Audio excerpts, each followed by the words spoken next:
I'm Owen Bigland. This is the Inside Edge video blog. Okay, let's cover a bunch of topics here that I want to do. I'll put a timeline on this. I'm shooting this as of this is Friday, May the 1st.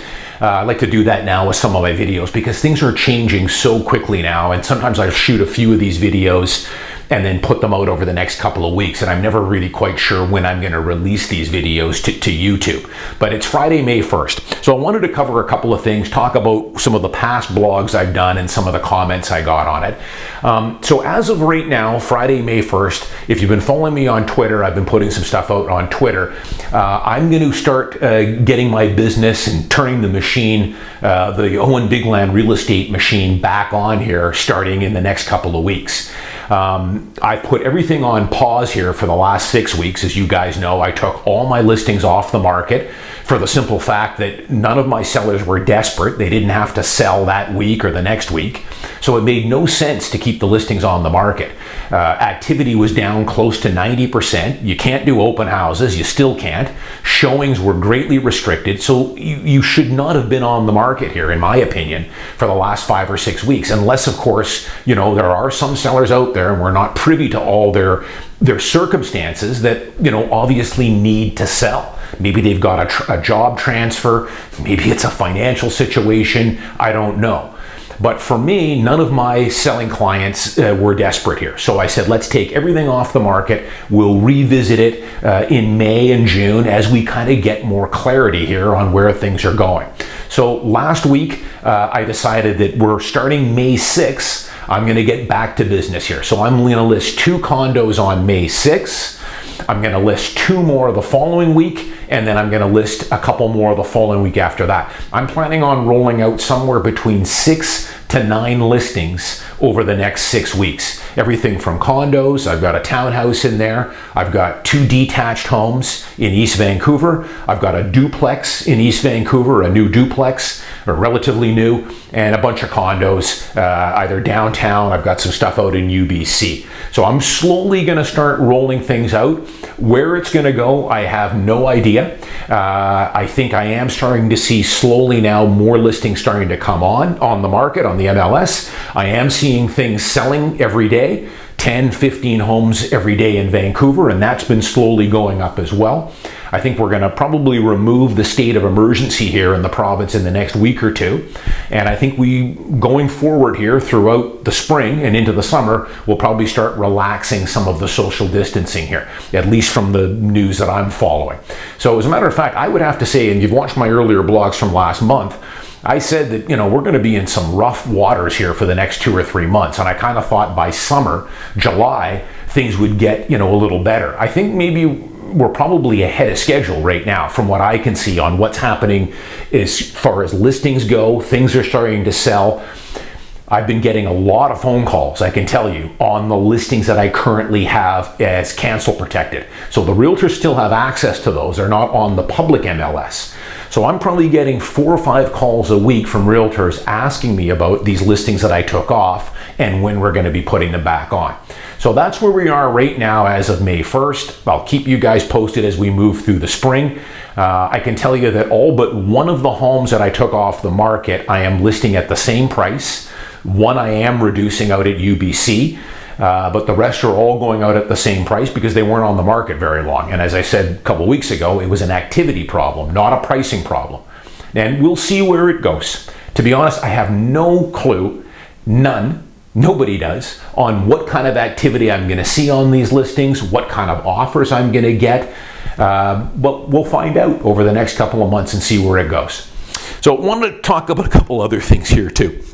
Wanted to follow up on the blog I did, you know, panning that Bloomberg article and how, you know, I've seen so many of these biased, one-sided articles that the sky is going to fall on Vancouver real estate. The day of reckoning is upon us. And if you've been in real estate as long as I have, I can tell you that every time we get some dark clouds, whether it was back in 2012, early 2013, our last kind of correction, or 2008, 2009, or when the foreign buyers tax came in the summer of 2016, when the dark clouds start to form and there's some negative stuff out there, out come these doom and gloom articles. I've seen them over the last 30 years, it's as predictable as it's going to rain in the winter in Vancouver. They always come out. So I got a lot of pushback from people on that, which I knew I would. I still stand by everything that I said in that video 100%. Ignore those idiotic articles about the day of reckoning is going to come. I want to give you guys another angle from it here. Let's just step back from it and why these type of articles should be ignored. So listen. There are only two types of situations for people let's say in Vancouver here right now. You are either renting a home right now or a condo, or you're living at home and you do not own a property. So that's about probably 45% of the population, because the majority of people in Vancouver own. It's about 60% own their principal residence and don't rent. If you're on the sidelines here, I can tell you that these articles, for a good portion of these people, it's like candy to them. It kind of, again, verifies their decision to stay as a renter. It makes them feel good about it, even though we all know it's kind of gnawing at them here. Their rent keeps going up, their landlord, they're living like a gypsy, they're getting kicked out of their apartments because the owner's going to move back in or his daughter's going to move back in. You're not getting anything back for it. You're going to spend $1 million in rent on a typical one bedroom over the next 30 years. Do the math on it. So it appeals to those type of people that are on the outside looking in. But I've done so many blogs on this, and I talk about it in my book. 90% of these people are never going to buy a home in Vancouver, a condo, a studio, whatever. They never will, for a number of reasons. A, you are simply not earning enough money to be able to buy in Vancouver or New Westminster or Surrey or Langley or wherever. It's not easy to buy property in the Lower Mainland. Now, of course, the further out you go, the more affordable it gets. But for Vancouver, let's call it downtown Vancouver, Kitsilano, Mount Pleasant, you pretty much got to be earning $100,000 a year just to buy a simple condo, one-bedroom condo right now. The other thing, of course, the big hurdle is getting the down payment. You're going to need now, in most situations, probably 20% down. Conventional mortgage. Very, very difficult to qualify for a mortgage even before we have the stress test. Maybe you can get in with 15%. So if you want to buy a kind of a typical 10-year-old one-bedroom condo downtown with parking for $675,000, you're going to need $150,000 down payment, cash, in the bank. And that is not easy to do. It's not. Saving $150,000 after tax, it takes most people 5, 6, 7, 8 years to save that. Most people, in my experience, just are not up for that. It's too tough. It's life. Nothing comes easy that's worth doing. And they're just not up for saving 150 grand. A, they're not in a position to do it anyways with their income. Now, I've done so many motivational blogs over the years, talk about it in my book, two types of people, optimistic, can do, gonna move forward, going to take control of their life and their actions and their income and move up, save their money, pay themselves first, all that good stuff. But they are in the minority, the people that do that. It's not easy. That's why. It's tough. It's work. And these articles, like this Bloomberg article, or the one that I told you was the catalyst for my book, talking about the guy in Kits that sold his house and made $1.5 million on it, and he just was not entitled to that type of gain. It wasn't fair. They remind me of the guys that comment on these message boards. You see a guy driving a nice car, driving a Ferrari, driving a Porsche, living in a nice house. They never made that money honestly either, according to these people. Anyone that drives a Ferrari must be a drug dealer, must be money laundering. It's not the case. They're just angry and bitter at everything. And these type of articles, they feed on that. Now, if I'm going to say 90% of the people on the outside looking in, 85 to 90% are not going to be in a position to buy, at least not with your current mindset.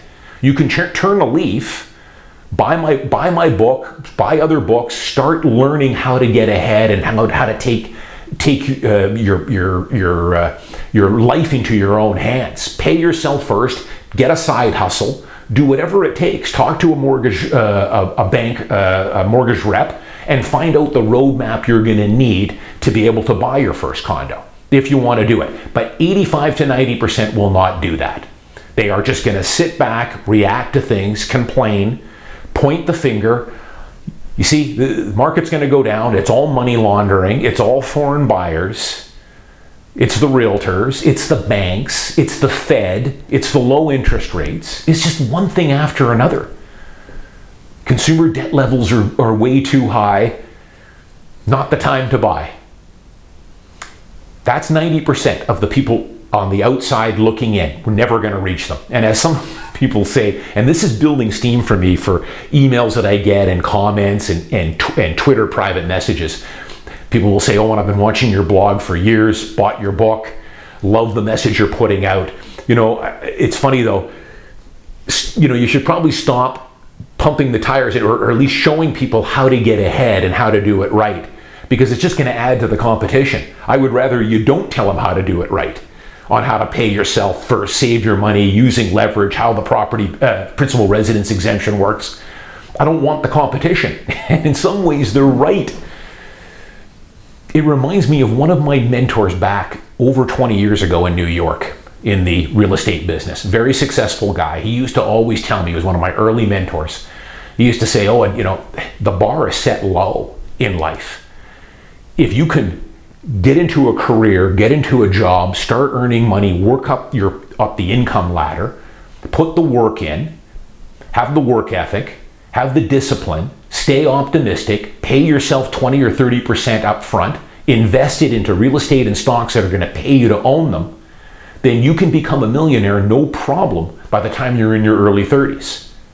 This is when I was in my early 20s. And he was right. I did become a millionaire by the time I got into my mid-30s, and it wasn't that tough. And I wasn't, when I first started out, making six-figure incomes. I just did it the slow, methodical way that I talk about it in my book. But he used to say the bar is set low. You want, in some ways, you want the majority of the people to be the pessimists, the pointing fingers, blaming everyone but themselves. They sit back and react, because that just keeps the bar low for guys like you that want to work, want to hustle, want to learn how to do it the right way. And he's right. And I get more and more people commenting on this. And I got back to some of them last week. You're absolutely right. Here I am, you know, trying to pay it forward a little bit. It's not an easy plan of action I put out here. And people don't want to hear it. But they're probably right. You know, I should probably start concentrating more on my core group here of my 5,000 subscribers here, and all the clients I've picked up over my blog over the years, and all the emails I get from my clients, past and future clients here, about wanting to do it the right way. The ones that give me the thumbs down are the ones that don't want to do the mirror test. They don't want the tough love sometimes that I dole out. But I'm here to tell you that the longer you go out complaining and pointing fingers for your lack of success, it's never you. It's always somebody else. It's money laundering, or the realtors, or the banks, or the Fed, or whatever else. It's all rigged. Everything's rigged against you. Until you turn a leaf over, or most of you probably never will, you're just headed for more of the same. It's going to be not a pretty picture when you get into your 40s, 50s, and 60s. And that's just a fact. I'm just trying to help you. But so those are the 90%.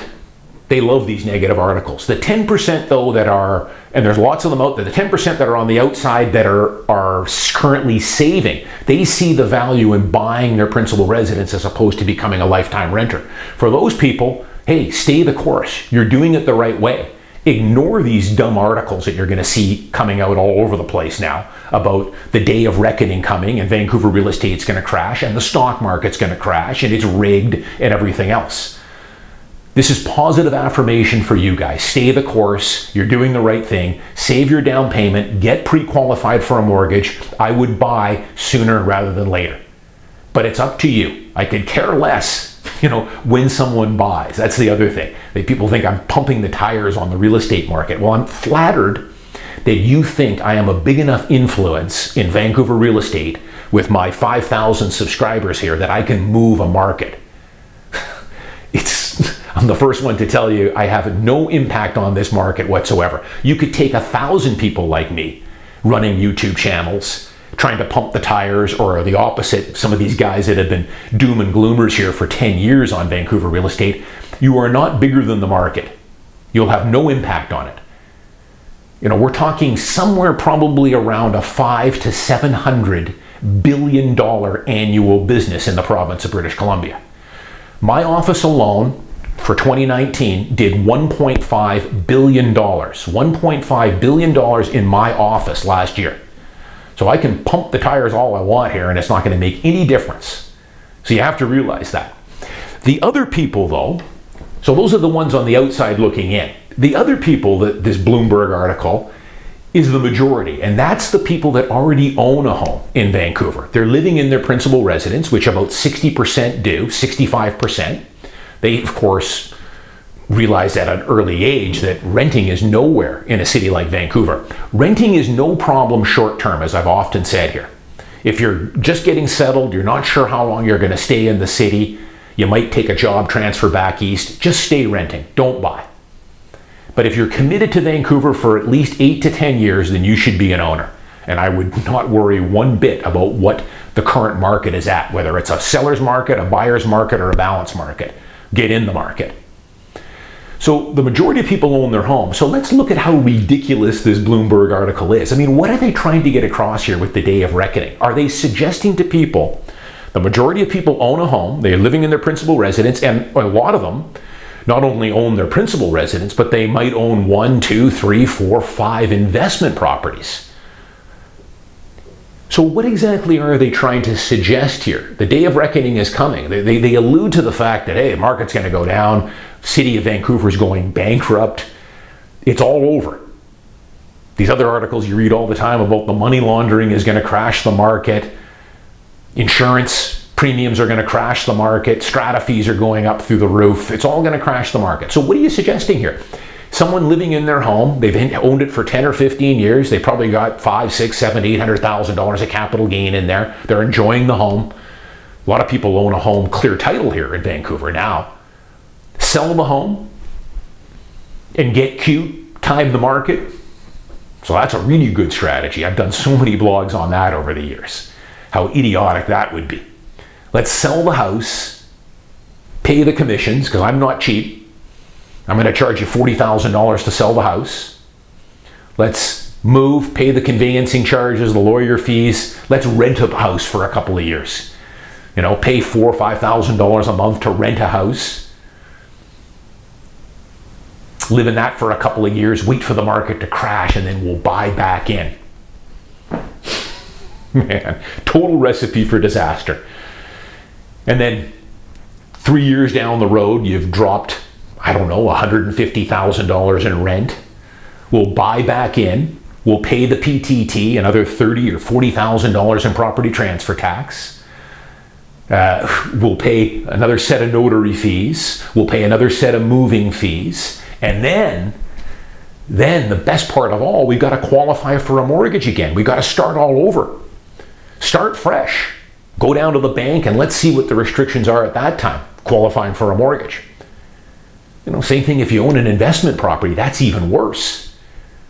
You're going to sell the investment property, pay the capital gains tax on it, pay me $20,000 or $30,000 to sell it, pay the lawyer's fees. You're taking one step forward and 3/4 of a step back.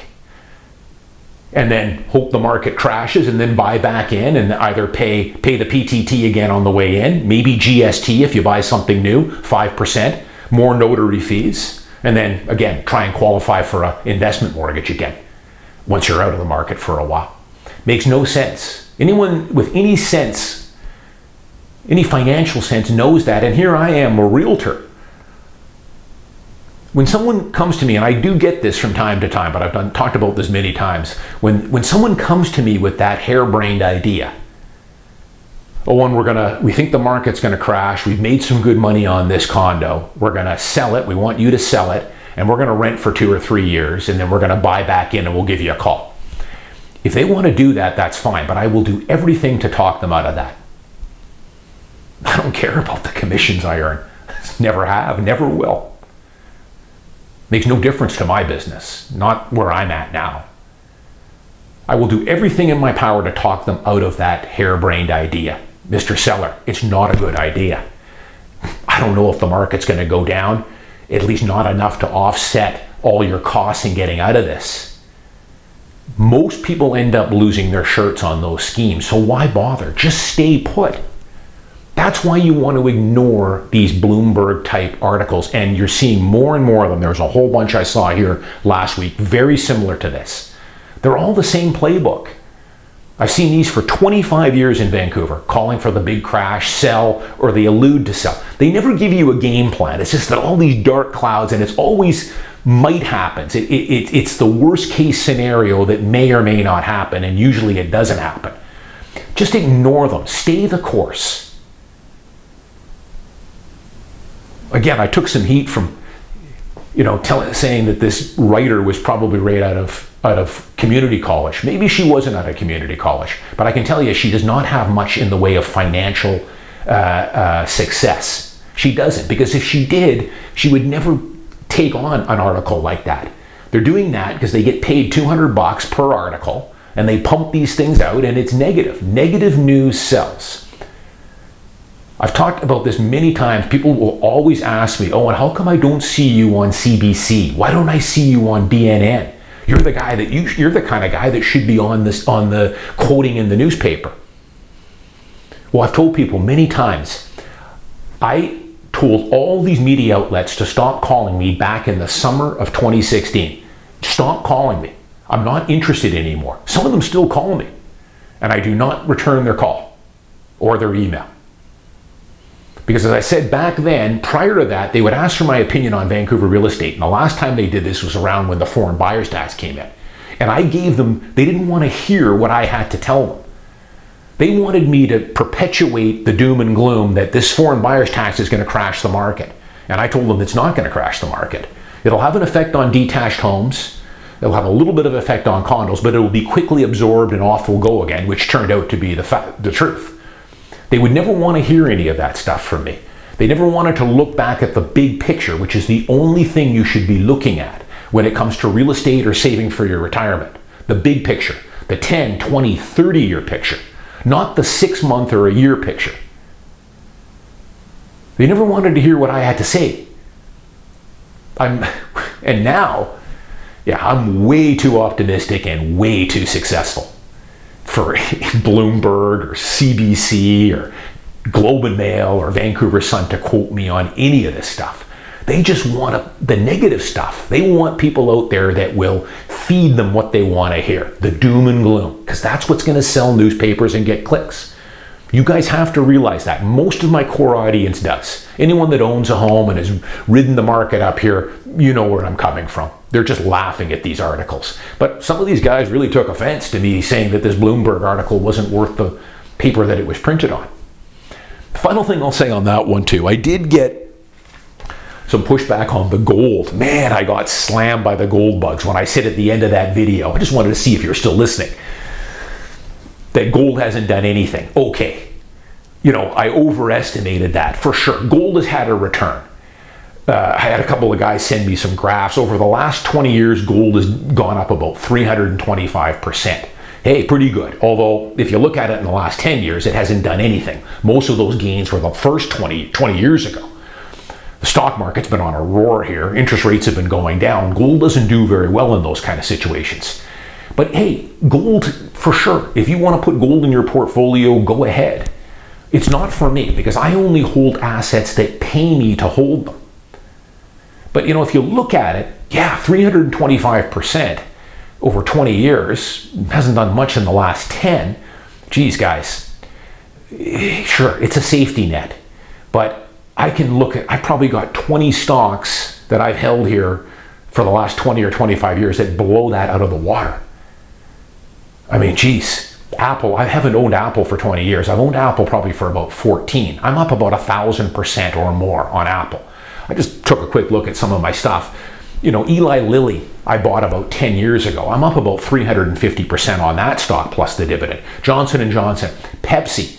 I've owned Pepsi, which is about as safe a stock as you can get. It's boring, making sugared water.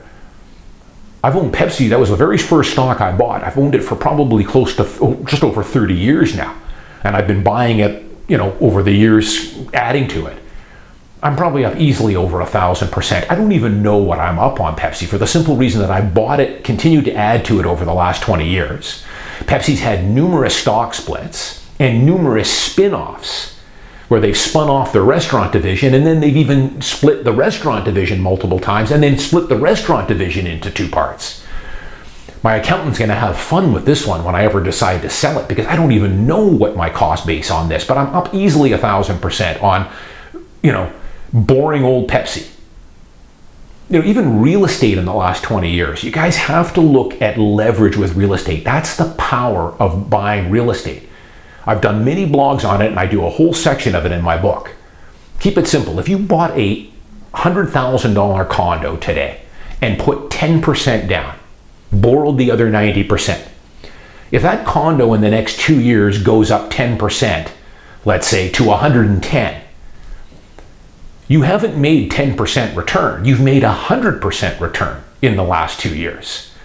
You've only got 10,000 in. You've leveraged the other 90. That's the power of real estate. That's why I like to have both. I like to have stocks, passive, earning my dividends. But real estate, the big advantage to that is the using leverage. Don't over leverage. Don't take on too much debt. Use it wisely. Canadian banks right now getting mortgages, they won't let you use it over leverage. It's impossible unless you want to go to a loan shark lender. Canadian banks will not ever let you over leverage. They'll only lend you money if you don't really need it. Remember that. Final thing I'll just close with here, you got to be an optimist. All this doom and gloom in the stock market, I tell you, people are getting rich here. I mean, look at what's gone on in the S&P 500 and the US stock market. And to some extent now, the Canadian market is starting to take off again now as I speak here, May 1st. We pared back almost all our losses now I have in my US portfolio. I'm down now maybe 8%. And would you believe that I've probably got 15 companies right now that I hold, 12 to 15 companies that are at or near 52-week highs. We've got earnings season going on right now. So far, I've had about 9 companies that have announced a dividend increase for 2020. And I'm expecting a lot more of that moving forward. I've got Apple that's got a report here. I'm expecting the dividends to hold or be raised on the vast majority of my holdings.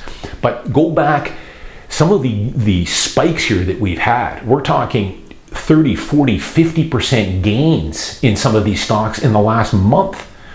This is how the rich just keep getting richer. And the optimistic ones, the ones that see value and see the American economy recovering, don't fight the Fed. They are making fortunes right now. Well, a lot of people, of course, are struggling. And this is why you have to look at life differently.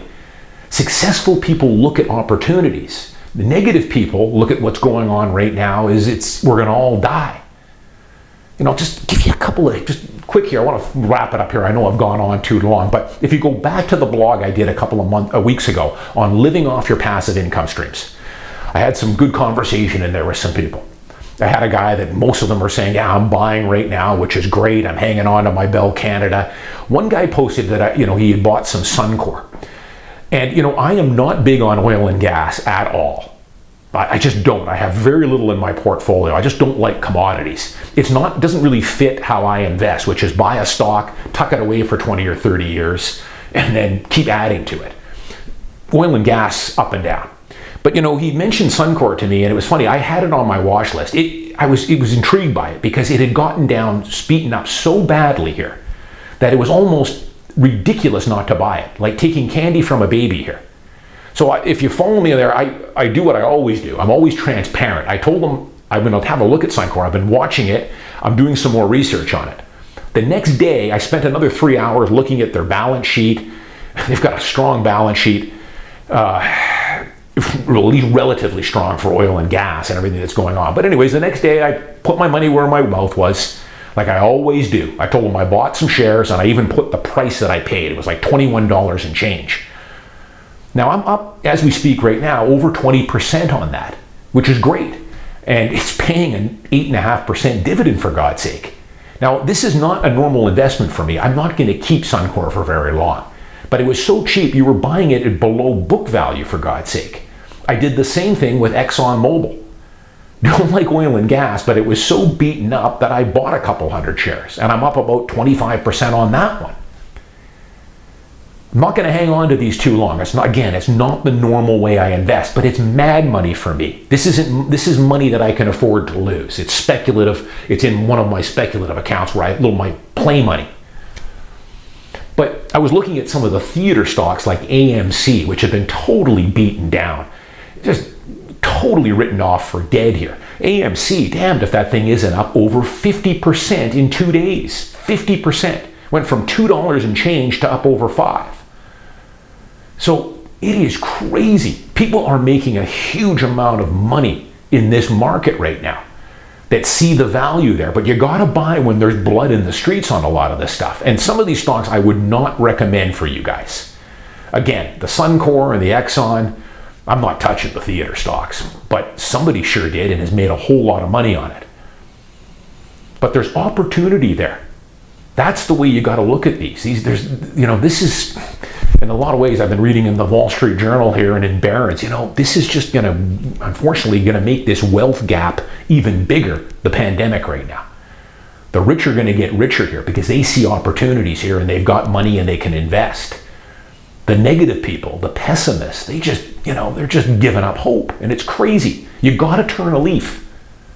Turn positive. Tune out all this negative stuff that's out there because they're leading you down a very dark road that is not going to get you anywhere. This Bloomberg article, again, ignore it. If you're picking up what Bloomberg is telling you and not looking at the big picture on what real estate will do for you in the long term, it's not going to work out for you. I'm sorry. It's not. You've got to look at 5, 10, 15 years. Interest rates are low. The tax advantages to owning your principal residence. They never talk about that. They talk about supercars and money laundering. And the day of reckoning is coming. Dial it out. You're just headed for a bad outcome with that. I'm Owen Bigland. As always, I know I went on a little long here. Thanks for watching. Welcome your comments. Thanks for subscribing to my YouTube channel. Actually, I just hit 5,000 subscribers. Thank you very much for everyone that subscribed to my channel over the years. See you next week.